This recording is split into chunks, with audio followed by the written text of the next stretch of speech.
கள்ளக்குறிச்சி மாவட்டம் திருக்கோவிலூர் அருகே பெரியானூர் கிராமத்தில் மகளிர் சுய உதவிக் குழுவில் தகராறு ஏற்பட்டிருப்பதை அண்மை செய்தியாக பார்த்து வருகிறோம். இதுகுறித்து முழுமையான விவரங்களுடன் இணைக்கிறார் செய்தியாளர் இளையராஜா. வணக்கம் இளையராஜா, விவரங்கள் என்ன பதிவு செய்யுங்க. வணக்கம் நிஷா. கள்ளக்குறிச்சி மாவட்டம் திருக்கோவிலூர் அருகே உள்ளது பெரியானூர் கிராமம். இந்த கிராமத்துல ஜெயஸ்ரீ எனும் பெயரில் 20 பேர் கொண்ட மகளிர் சுய உதவி குழு செயல்பட்டு வருகிறது. இந்த குழுவின் தலைவியாக ஜெயந்தி செயல்பட்டு வருகிறார்.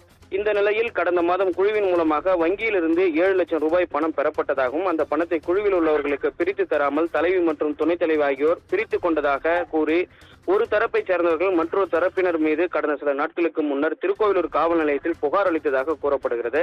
இது குறித்து தலைவி ஜெயந்தி குழுவில் மொத்தமாக 20 நபர்கள் உள்ளதாகவும் 7 லட்சம் ரூபாய் மட்டுமே கடன் பெற்றதாகவும் மேலும் 3 லட்சம் ரூபாய் கேட்டிருப்பதாகவும் 10 லட்சமாக வந்தவுடன் அனைவருக்கும் தலா 20,000 என கடன் கொடுப்பதற்காக வைத்திருப்பதாக தெரிவித்தனர். மேலும் பணம் பெற தாமதமாவதால் 7 லட்சம் ரூபாயும் பணத்தையும் திரும்பி வங்கியில் கட்டிவிட்டதாக கூறி வருகிறார்.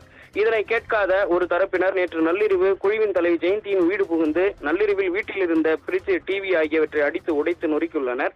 இந்த சம்பவம் குறித்து 2 தரப்பினரும் இன்று காலை திருக்கோவிலூர் காவல் நிலையத்தில் ஒரு தரப்பை சேர்ந்தவர்கள் மற்றொரு தரப்பினர் மீதும் அதே போன்று மற்றொரு தரப்பினர் அந்த தரப்பு மீதும் மாறி மாறி திருக்கோவிலூர் காவல் நிலையத்தில் புகார் அளித்ததாக கூறப்படுகிறது. புகார் அளிக்க வந்த 2 தரப்பை சேர்ந்தவர்கள் வழக்கறிஞர்கள் காவலர்கள் முன்னிலையில் அவதூறாக பேசியும் அடிக்க முற்பட்ட சம்பவம் அந்த பகுதியில் அரங்கேறியுள்ளது.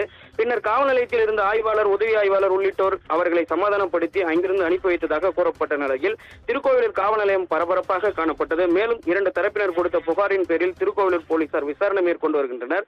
மகளிர் சுய உதவி குழுவில் பணம் பிரிப்பது தொடர்பாக ஏற்பட்ட தகராறில் ஒரு தரப்பை சேர்ந்தவர்கள் மற்றொரு தரப்பினர் வீடு புகுந்து சூறையாடிய சம்பவம் அந்த பகுதியில் பரபரப்பை ஏற்படுத்தியது. நிஷா.